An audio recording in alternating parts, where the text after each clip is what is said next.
কেউ আছে? কেউ আছে এদিকে? কি হলো রে? আরে দেখ না, শবনম কিরকম মাথা ঘুরে বসে পড়লো।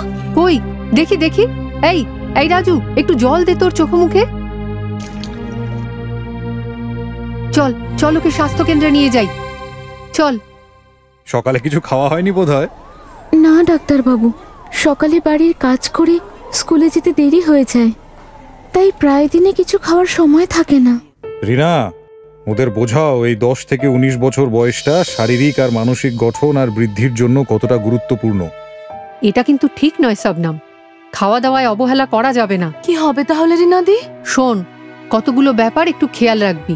প্রতিদিন ভারতের পতাকার 3টে রং অনুযায়ী খাবার অবশ্যই সময় মতো আর পরিমাণ মতো খেতে হবে। সাদা খাবার মানে ভাত, রুটি, দুধ, দই, এইসব।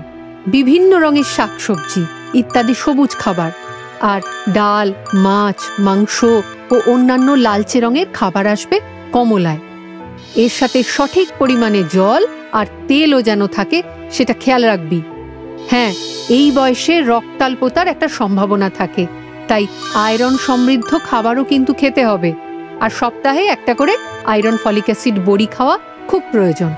এই বড়ি তো তোদের স্কুল থেকেও দেয়, না হলে অবশ্য অন্বেষা ক্লিনিকেও পেয়ে যাবি। মনে থাকবে তো? হ্যাঁ রিনাদি। তবে বাজারের ফাস্ট ফুড কিন্তু স্বাস্থ্যের পক্ষে ক্ষতিকর, সেটা যেন মাথায় থাকে। আর কোনো রকম নেশা করা চলবে না। হ্যাঁ, সঠিক খাদ্যাভ্যাস রোগ প্রতিরোধ ক্ষমতাও বাড়াবে, জীবন সুন্দর আর সাবলীল হবে।